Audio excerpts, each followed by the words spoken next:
crack on and see what's been going on, and I'll update you on little snippets of what's to come. Okay, so first of all, we've got a really nice new hot tub. I'm going to give you a full, real in-depth on this hot tub. What was quite exciting for me was using the new spindle moulder for the first time in anger, which is what I always hoped. Making these staves with the new spindle moulder, I'm able to put both blocks on this one and this one at the same time. And with the programmable setup, I can actually repeat cut, even if I make need another stave or something goes wrong or there's a split. You can just go back to it, just press in, I want to cut either section 1 or section 2. It does the fence, it does the height of the cutter, everything in one. Okay, so pretty simple once you got to know the thing. So this is actually a program rather than a tool. And what I've done, if we go to stop, we go to open. And if you see here, I've got hot tub staves, 46 mil, both cutters. I'll show you on the block. I've got 2 blocks on, so you would hit that, hit the tick, and then you start your cut. Your blue light flashes. You hold the blue light until it's all zeroed. You can see up here, this little next cut has come up. So we'll just do the pass for the top cutter, which is going to cut the inward cut into the stave, the concave cut. We're going to cut that first, and then when we're finished, we're going to hit next.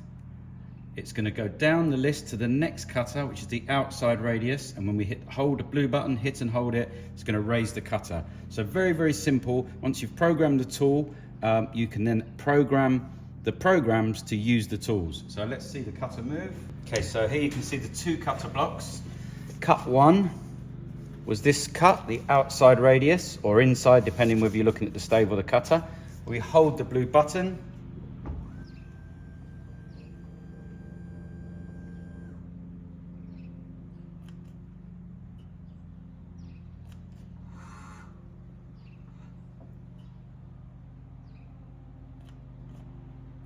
You can see there, the cutter went down to cut the outside radius, or again, inside, depending how you look at it, and you see the fence move. That's one of the keys with this machine.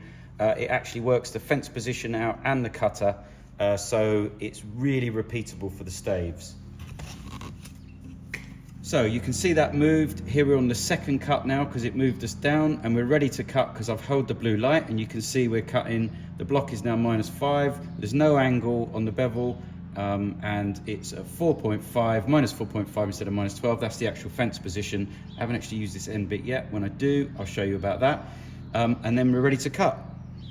Making this an absolute dream. These are beasts to make. You just don't believe the sawdust that these things generate, and the offcuts to get these nice clean pieces. It is a lot of machining. So just waiting for the chimney to arrive, which didn't come with a burner, unfortunately. Then it's all done. Then I'm going to disassemble it, and this thing's going to Isle of Skye. It's going to the same client, lovely client that bought the big walnut table.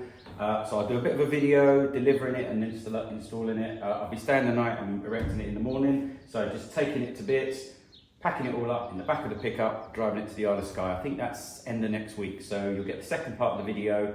Unless I do it in 3, you'll get the second part then. Now let's have a look what's going on in the resin room. There's a new table, and what's quite exciting for me is I'm trying out a new super deep pour of Glasscast 50. I'm going to try this on my own table first because I'm not sure of the results. Obviously it's a brilliant product, I know a bit about it, but it is slightly different to the normal Glasscast 50. The polishing is slightly different, but you can pour it super deep. So let me show you that.